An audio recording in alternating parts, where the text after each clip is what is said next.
It was a world of castles and knights, buried treasure.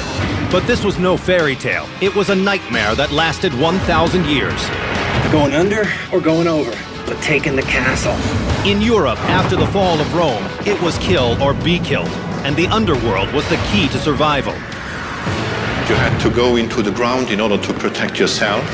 I love my job. We're exploring deadly dungeons where men were left to rot. You go in there, I close it. That's it, I'm going. And for the first time on television, decoding new secrets of the Knights Templar. For all of this, these guys were risking their lives. We're peeling back the layers of time on Cities of the Underworld. Barbarian's Lair.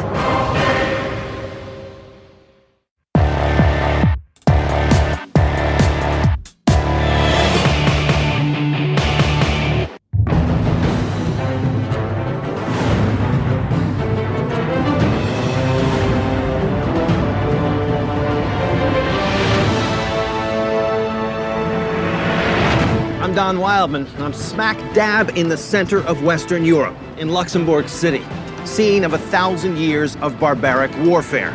Of course, what you see today on the surface is peaceful, very clean, ultra-civilized. But beneath my feet is a whole other world. A world where mass carnage, savage feudalism, and barbaric holy wars ruled the day. Where the lives of everyday people were at the mercy of murderous, power-hungry overlords. Hordes of savage tribes like the Visigoths and the Huns sacked Europe and brought the mighty Roman Empire to its knees. They turned an entire continent upside down. It was the end of an empire and the dawn of the Dark Ages.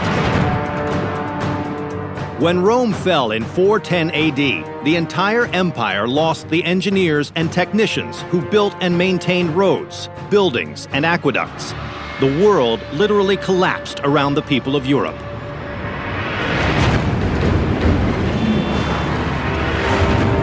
Just outside Luxembourg City in the small town of Wolferdonge. It's about the last place you'd expect to find a major feat of Roman engineering. But in fact, hidden beneath this town is one of the largest subterranean water systems in all of Europe, the biggest this side of the Alps. They're called canals, and buried inside of them are the only clues of a lost Roman village and the brutal barbarian invasions that wiped it off the map. Wealthy Roman colonists had been living in what became Luxembourg since Julius Caesar conquered the local tribe, the Celts, in 53 BC.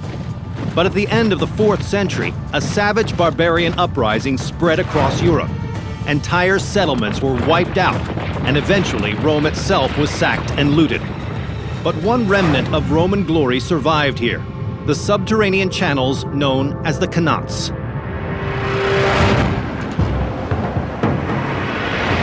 I'm meeting expert Mark Thiel, who's agreed to take me down into the canals so I can see the remnants of this amazing water system for this lost Roman village.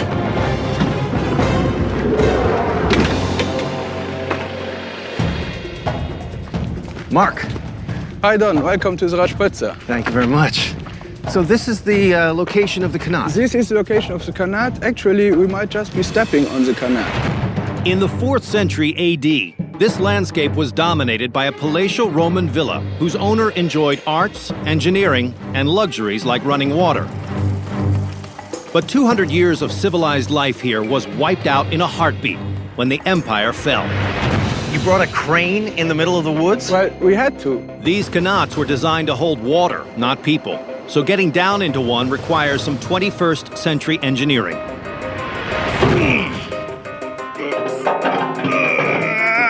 Whoa, that's a deep hole. 82 feet. 82 feet. So I just get in that chair and you drop me down? Well, it would be better you put on a helmet and some clothes on not to get too muddy down There's there. a costume. Very good. Thank you very much. Then it will be no problem. This thing is huge. I was kind of thinking like, yeah, another hole in the ground. But this thing is deep. Take me down. Let's go. I love this.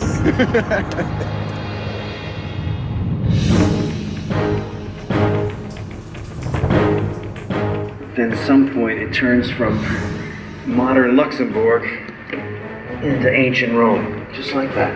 Look at this.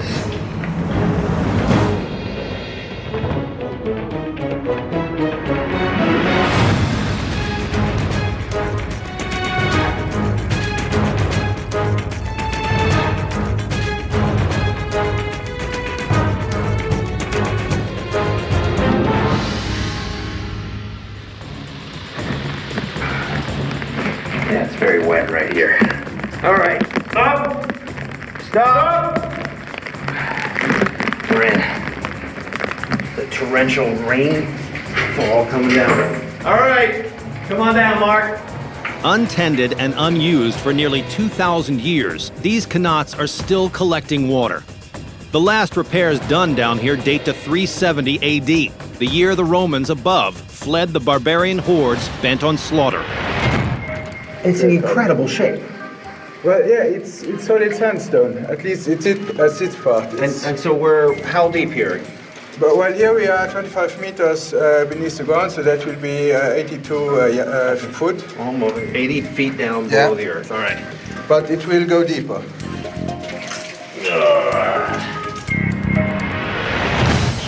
The qanat, invented by the Persians 3,000 years ago and brought here by the Romans, was a 600-yard-long sloping tunnel system accessed by a series of vertical shafts. Using gravity alone, it moved groundwater from the hills down to the luxurious Roman villa below, filling fountains and baths. But the Vandals put an end to it all. I feel the fresh Roman water soaking my socks. Oh my goodness, we're going through that? Yeah, we're going through there. Okay. So just do as I do. You put your legs through. Your hands behind your head, and you just go nice and easily through. And he's gone. Here we go. Ooh. I love my job. Only half of this qanat system has been explored in modern times. The rest has been unseen by human eyes since Roman workers carved it out 2,000 years ago. Nice. Is this open for the public? No, of course not. There have been very few people down here, and I, for myself, it's only the third time I had the occasion to come down here. Third time in your life? Third time in my life. That's cool. All right, onward. Look, right beneath my feet, these rocks here are actually Roman construction, placed here in order to preserve the channel. See it? That's the actual flow. That's the channel underneath of us where we're crawling along. Essentially, they built up a channel so that if anything ever fell from the ceiling, if there was any kind of collapse, it wouldn't disturb the smooth flow of water. This is 2,000-year-old Roman engineering. These qanats seem to show that while barbarian forces were massing on their borders, at least some Romans were living a life of luxury. But by 410 AD, the Visigoths had conquered Rome itself, and the entire European continent was plunged into chaos. Engineering marvels like these qanats were abandoned and forgotten. Imagine there's no one to build and repair your roads, no one to bring your water to you, provide an army to defend your lands. Instead, there's this enormous power vacuum, everything up for grabs. In other words, total chaos. That's Europe for the next 1,000 years.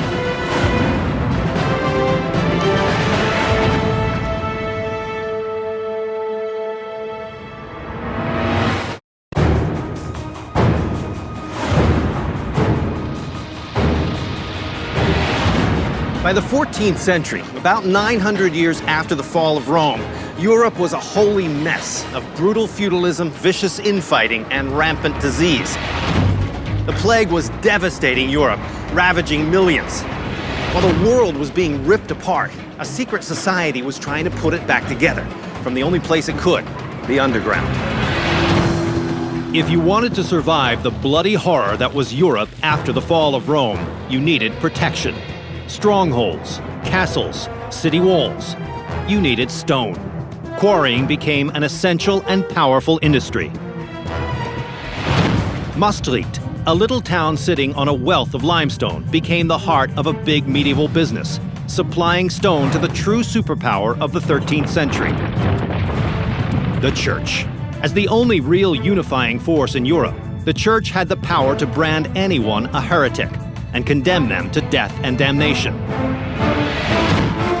Even the rich and powerful holy warriors, the Knights Templar, were massacred in 1314, when their secretive rituals and vast fortune threatened to undermine the authority of the Pope. But in order to build their soaring cathedrals, the mighty church was utterly dependent on a small, mysterious band of quarrymen who may have preserved the Knights' secrets underground.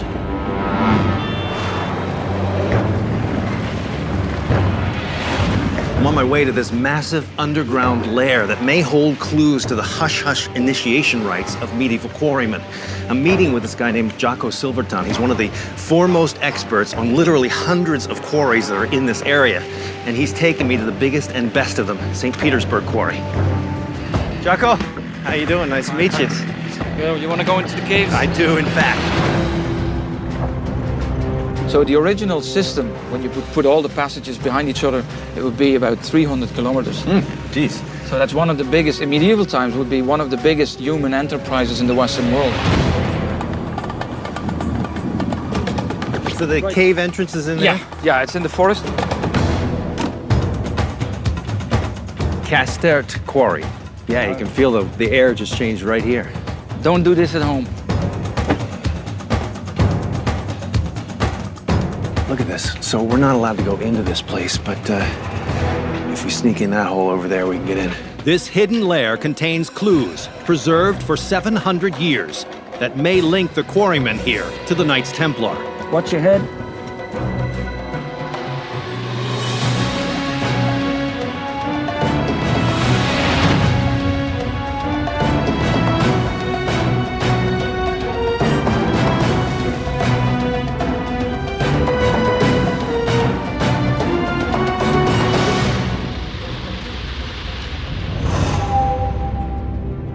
Awesome.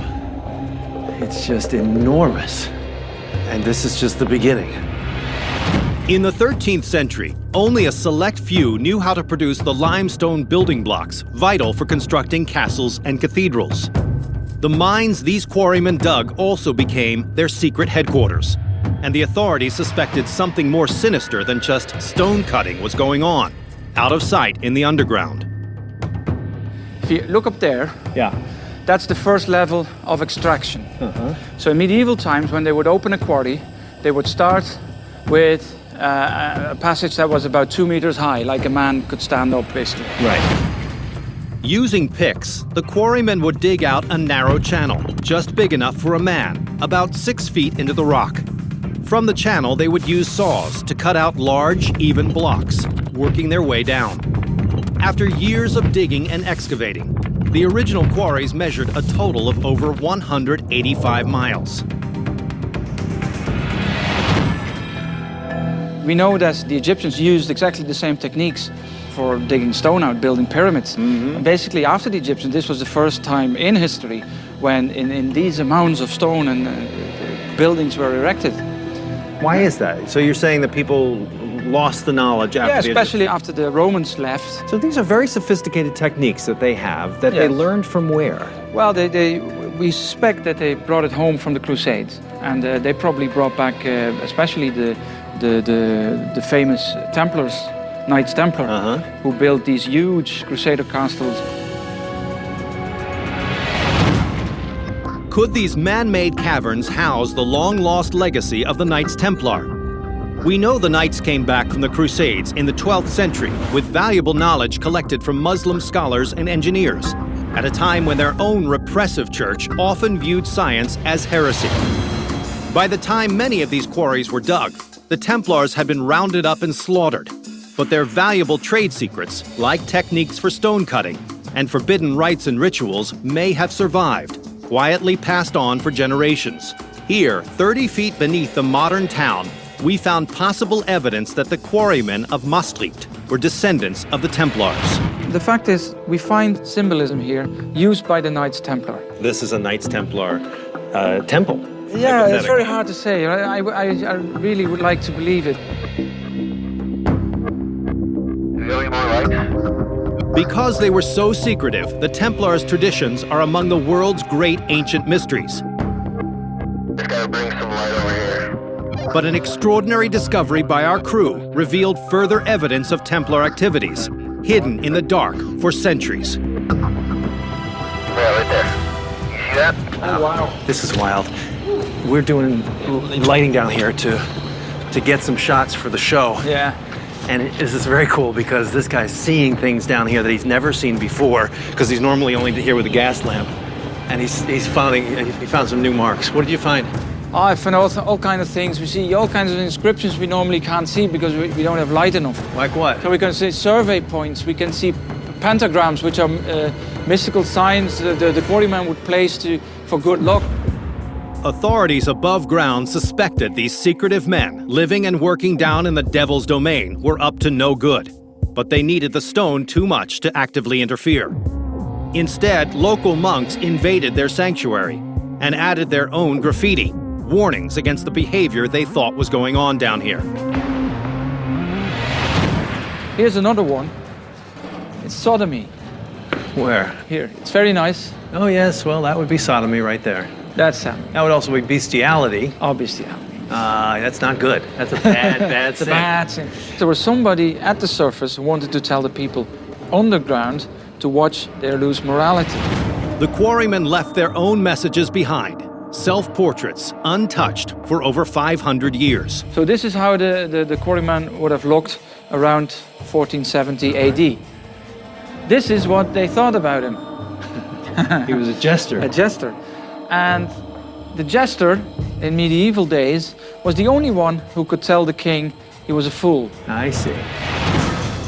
Suspicious of the authorities above, the quarrymen may well have created an entire parallel society down here, including the ultimate medieval heresy, forming their own breakaway religious sect and building their own church. And the evidence is all around us, in a giant chamber shaped like a cross. I think the best way to compare it to is the Freemasons. Okay. Freemasons basically built on the knowledge of the Knights Templar. And there are rites that you go through as you go on your way through the it's a way through life. You start off as an apprentice and you grow into your expert status. Yeah, you can imagine that in this cross-shaped hall, these people would gather to welcome a new member into their group. If the quarrymen did worship here, without the church's blessing, they risked the same horrible fate as their ancestors, the Knights Templar. Think of the implications of this. I mean, I'm standing in what is by no coincidence a cross, okay? An enormous cross. Here's the long part, and this is the cross piece. There's nowhere else in the whole quarry system that it's like this. So they chose to be here. That makes this the altar, all right? So we're essentially in what is an underground cathedral. And look above us. All these elaborate symbols up there have to have been part of some kind of secret ceremony, a ritual, perhaps a rite of passage, an initiation into perhaps a cult. Think how dangerous that would be down here in the dark, a total violation of the powers that be above ground. This would have been heresy. For all of this, these guys are risking their lives.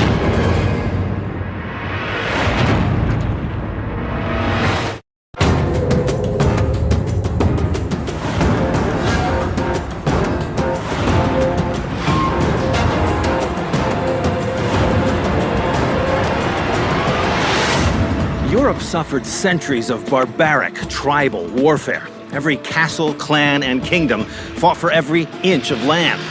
But at the end of the 11th century, one cause unified Europe like never before: the Crusades. In 1095, the Pope called on every Christian man in Europe to take up arms and head to Jerusalem to recapture the Holy Lands from the so-called infidels, the Muslims. Millions would heed the call, slaughtering countless numbers along the way. But the Crusades had another hidden legacy. They birthed the world's most infamous secret societies, the Knights Templar and the Order of Sion. And clues to their mysterious origins are buried here in the underworld. For 200 years, the Knights Templar, a wealthy Christian paramilitary group, was one of the most powerful organizations in a turbulent world. Their creation can be traced back to a castle in the tiny Belgian town of Bouillon, and the man who owned it, Godfrey, the first Christian ruler of Jerusalem. I'm meeting a man named Rudy Schotta.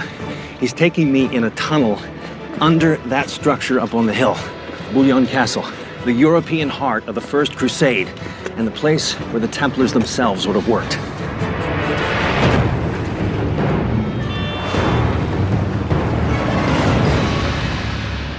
nice castle you have here. Yes. It is a strategic place to have one. This castle dates back to the 10th century, when the church was the only constant in a chaotic Europe. Feudal lords battled relentlessly over their own small patches of land. Finally, in 1095, a united front emerged, in the form of a holy war. The Crusades pitted Christian invaders against Muslim armies a world away, but they began here in Bouillon Castle. Bouillon Castle was built on a hill, protected on two sides by a river.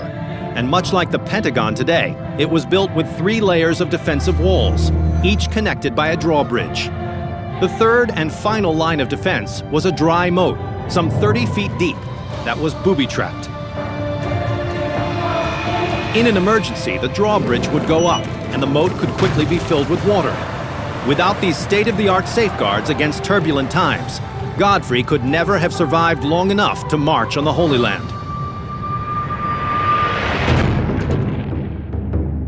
What we're standing on here in the Middle Ages would have been a drawbridge. Drawbridge, you even can see the hole. Okay, Yeah. and this would have been water below. Rudy and I were testing the ancient medieval defense of a castle so secure it was rumored to be the vault of some of the greatest treasures in history. Holy relics brought back from the Crusades, including the Ark of the Covenant.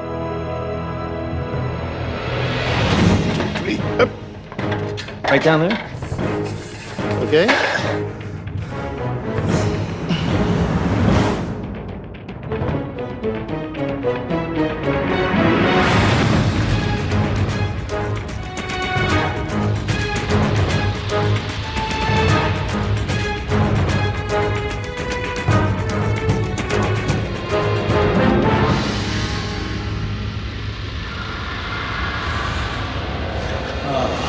This is cool. So this is where it would have been filled up with water. This whole space would have been filled. Exactly. This moat was usually dry, but any attacker foolish enough to clamber down here in heavy armor was in for a nasty surprise. A channel 25 feet above could be opened up, and the water would come pouring in. Unable to move quickly in 50 pounds of chainmail, invaders faced a horrible death by drowning. Opening that gate, the water would surge out of here, and they have a whole nother line of defense to protect this castle.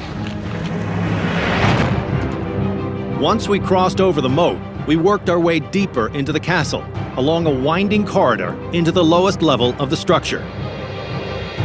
So, let's enter here. Watch your head. Ah, this is great. Yeah. Okay, so we're underground, under Bouillon Castle here. Yes. Godfrey, the owner of this impressive fortress, did bow to a master, the Pope. In 1095, when the Holy Father called on all Christian men to take up arms and head to Jerusalem, Godfrey was one of the first to respond. He raised a private army of 40,000 men, an expensive proposition. So how does he afford to launch a crusade financially? Financially, it's very simple. He sold his castle. He sold this castle. He sold this castle. And so then he has the money to go out and... He has the money to get other soldiers and equipment and so on and so on. Godfrey had no trouble finding willing recruits. 1095 was a brutal year in Europe. Disease, starvation, and violence were constants. The promise of the forgiveness of sins and the rich plunder waiting in the Holy Land drove 600,000 Christians to raise their weapons and slaughter the supposed infidels. So the church offers the ultimate prize. You go on this crusade, you get into heaven no matter how many sins you commit. Exactly. When Duke Godfrey of Bouillon marched off to the Holy Land, he already had a reputation as a pious, honorable leader. But Godfrey was also a man of his time, and the 11th century was a barbaric age. So now we are coming in the part where we find prisons. So this is a bad room, I can feel it. Like most castles at the time, Bouillon was a fortress, a home, and a prison. Under the Romans, there had been the rule of law. But after the empire's fall, every petty ruler had the power of life and death over his subjects. Rudy led me to a room where Godfrey, the Pope's staunch defender, routinely would have criminals and rivals tortured and killed. So we're in a prison cell here, but what is this? This prison cell is very special because it's like a little chamber. Oh, yeah. It only has one entry, and this is here. It's the reason why we call this oubliette. Oubliette. What does that mean in English? To be forgotten. You go in there, I close it, That's it, I'm gone. and you're gone. All right, here I go.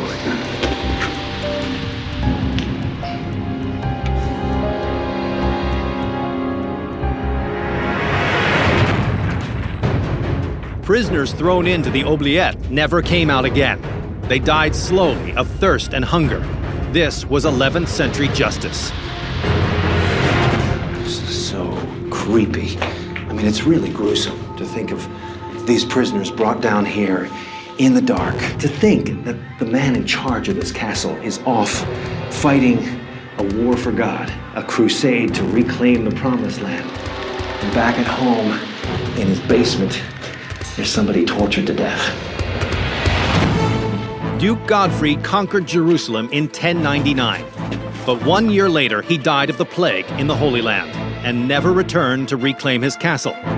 But some believe before he died, he founded an order of knights dedicated to protecting Christians in the Holy Land, the Knights Templar. Over the next 100 years, the Knights Templar grew rich off the treasures of the East. And when they returned home to this land, they may have brought some of the most precious ones back here.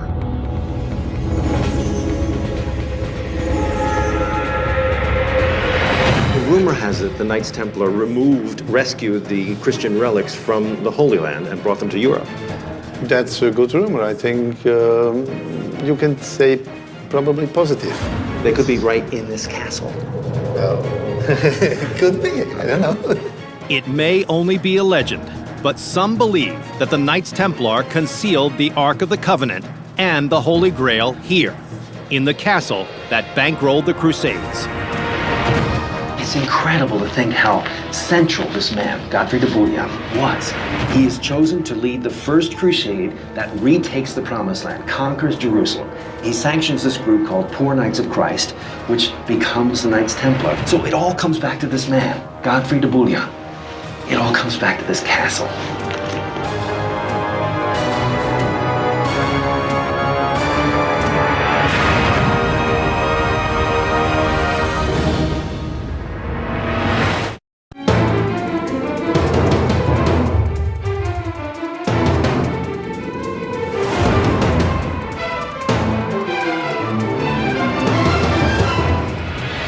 Ancient Rome's military was a massive, well-oiled machine that dominated and protected almost all of Europe.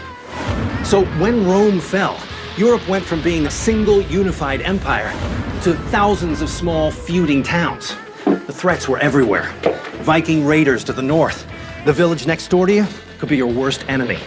So the people living here had to revolutionize the way they defended themselves. The answer? The castle. And professional warriors called knights. One band of knights who fought from inside this castle used a kind of guerrilla warfare, launching quick and devastating surprise attacks and then disappearing underground.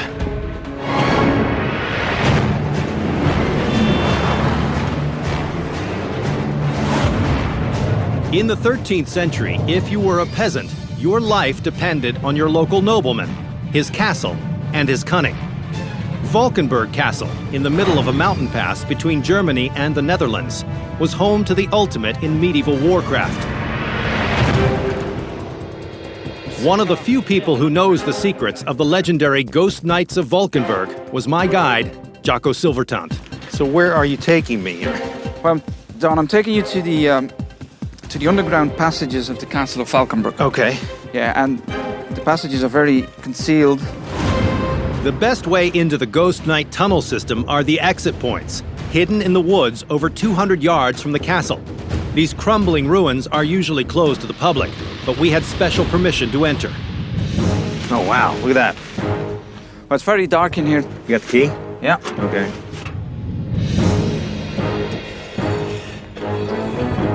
Ready for the underground.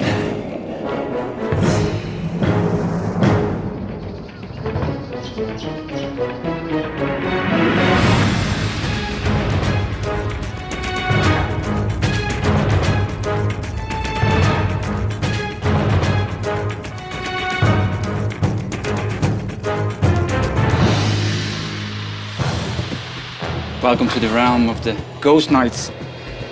So we're going to section now with the medieval quarry meets the passageways that come from the castle. I see, okay. And here's one, look. That is so cool. These passages might still be a secret, if not for this limestone quarry dug out 200 years after the Ghost Knights. The excavation exposed the tunnels, collapsing some portions of them. In the 1300s, these chambers weren't here, just a maze of tunnels leading from the castle out into the forest, and behind the lines of enemies, the warlords and their men, who were trying to break through the defenses, or were simply waiting until supplies ran out inside. Using the tunnels to launch surprise attacks seemingly out of nowhere and then disappear, the men of Valkenburg seem to have almost supernatural powers, earning them the name Ghost Knights. Wait, so this is the Knight's Passage up here. Yeah, exactly. And it used to be continuous, yes? Exactly, this is a cave-in. The warriors who crept through this passageway in the 13th century were a far cry from the romantic image of knights in shining armor. They were part of a private army, funded by powerful warlords. They raided their neighbors for money, supplies, and weapons, then withdrew into the castle. So down here, we're in the 15th century. 15th century, How am I going to get up there to the 13th century? yes. We might try and find a ladder. You got one around here?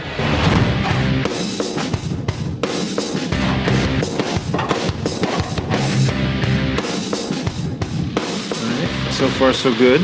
This is the bad part. Ready? This is where I die. So if anybody wants to say anything to me before I go. Actually realize you're the first one up there. Oh, that's cool. Oh, I can almost see back there, but it bends around. So this would have been connected to this hole over here. Yeah. So if not for this entire collapse, somebody could travel right through this tunnel over my head. Yeah, exactly, yeah. Now, where are we in relation to the castle? Well, the castle is that way. I gotta get something so I can take a look back All there. right. This tunnel was too dangerous to explore, so I broke out my SWAT kit to get a closer look. All right, let's go to work. You've never been up there, have you? No, I haven't, no. Let's go. All right. So with this thing, we can look at what's around the corner up there. Try to get some sense of what these ghost knights are doing up there.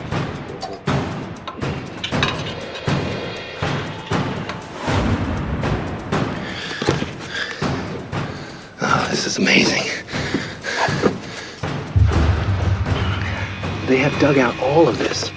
It goes down like this. It goes down in every direction. This may be the first time anyone has peered into this tunnel since the Ghost Knights crawled through here armed to the teeth over 800 years ago.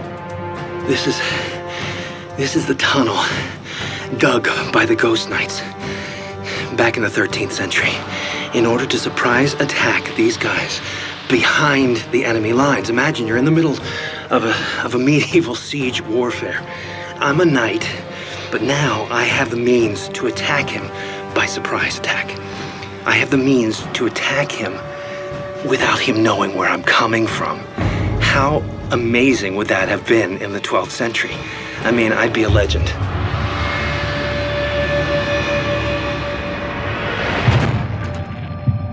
As we work our way towards the castle, the Lair, where the Ghost Knights retreated after raiding hostile neighbors, we discover other tunnels untouched by the quarry and remarkably still intact after 800 years.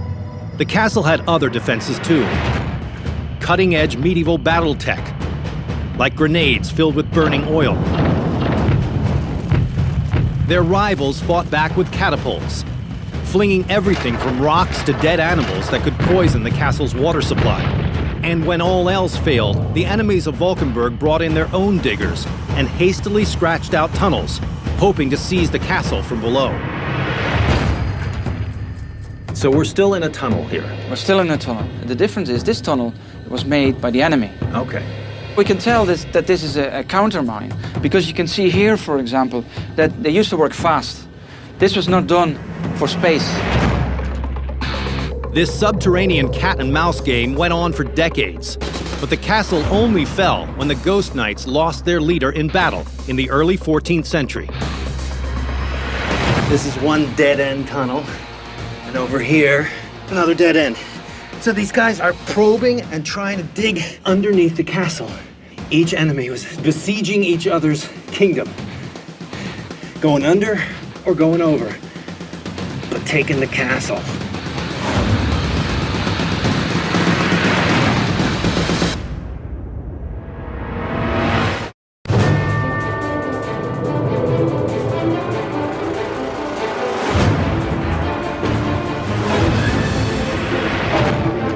(1492), a big year. It's been over 1,000 years since the fall of the Roman Empire, and Europe is at the dawn of a new age, the Renaissance. With a new age comes a new empire. Less than 100 years after Columbus stumbled on the New World, Spain went from being one of a handful of European kingdoms to a global empire. And just like the Romans, Spain became a victim of its own success. It was too big for its own good. And while it struggled to keep its empire afloat 6,000 miles away in the Americas, here in Luxembourg, the Spanish Empire fought some of its last battles as a world power. Over the span of 1,000 years, Europe had evolved from small bands of warring enemies to this: mighty empires battling each other, defending their turf with super secure fortresses, and confronting a devastating new weapon: gunpowder. One of the mightiest of these urban citadels, and a key Spanish possession, was the city of Luxembourg.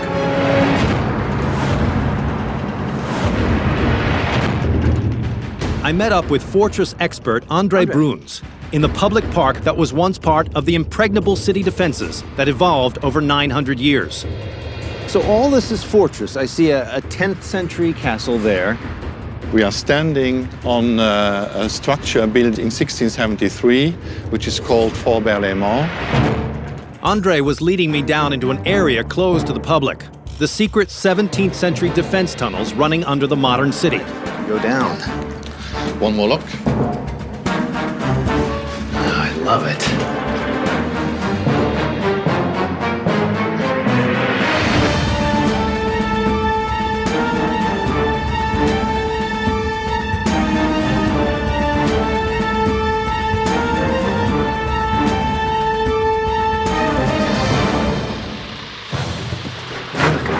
This is really cool. It's just this vast space.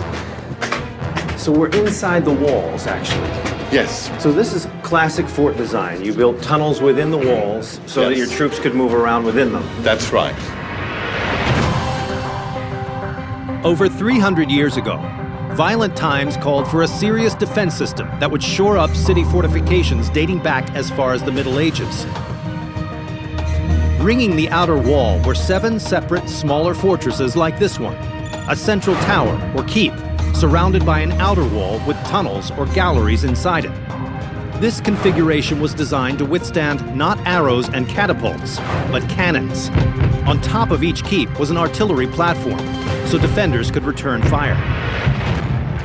Look at this place. This is the innermost part. It is the core of the fort. We are in the so-called keep, and it means it's a central place and also a place which can give the last resistance when everything else is lost. This is the last stand. Yes. Fort Berlaymont was the product of evolving military technology during 1,000 years of constant bloody strife in Europe. The ultimate defense against the latest advances in weaponry. Now, when I think of castle warfare, medieval warfare, I think of the moats, the drawbridges, the turrets, and all of that. This is different, right? This is different, yes. There are elements still of it, but it's mainly the advent of gunpowder. Gunpowder was first brought to Europe from the Far East in the 1200s. It was believed to be a kind of black magic. By the 17th century, when this fortress was built, it had rewritten the rules of combat. So the design of these tunnels, this fort that we're in here, it really reflects the advent of gunpowder, the new form of warfare. Yes, you had to go into the ground in order to protect yourself. In 1684, these underground fortifications were put to the ultimate test, as the French sent an army of 30,000 to these walls to try and capture the city. The thing just goes on forever. In the face of 79 pieces of heavy artillery, the Spanish soldiers stationed here fought back from below using a massive underground labyrinth. These cramped tunnels were dug out beyond the protective wall, and under the spot of the fortress, enemy cannons would be trained on. Spanish defenders crawled through tunnels like these in the heat of battle, carrying the most destructive substance in human history, and set it off under the French guns. So the idea was, at the end of one of these chambers, these tunnels that are dug, you would be placing an explosive beneath your target, the batteries, the guns. That's it. If blasting the enemy's guns from below failed and the fortress walls were breached, the Spanish soldiers here were prepared for a suicidal last stand, using an underground self-destruct mechanism. We are here in a mine chamber underneath the walls of the keep. So if you blow it up, the keep will collapse. These rooms would be packed with 1,100 pounds of gunpowder and armed with long fuses. If the enemy reached the keep, the fuses were lit. And if this room blew, the entire structure would cave in, killing everyone inside, defenders and invaders alike, for the glory of the Spanish Empire. This was intended, this was designed as the self-destruct mechanism of the fort, the last line of defense, the Alamo, if you will. Despite all their high-powered defenses, here and in the strongholds around the world, the Spanish Empire collapsed, and the cycle of destruction in Europe continued.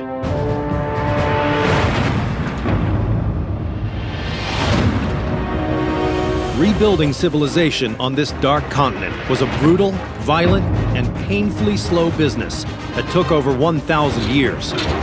In Europe, after the fall of Rome, barbarian hordes gave way to crusading Templars, robber knights, and finally, new empires armed with weapons of mass destruction. But mankind's deadly thirst for power never changes, and barbarism is always lurking in the underground.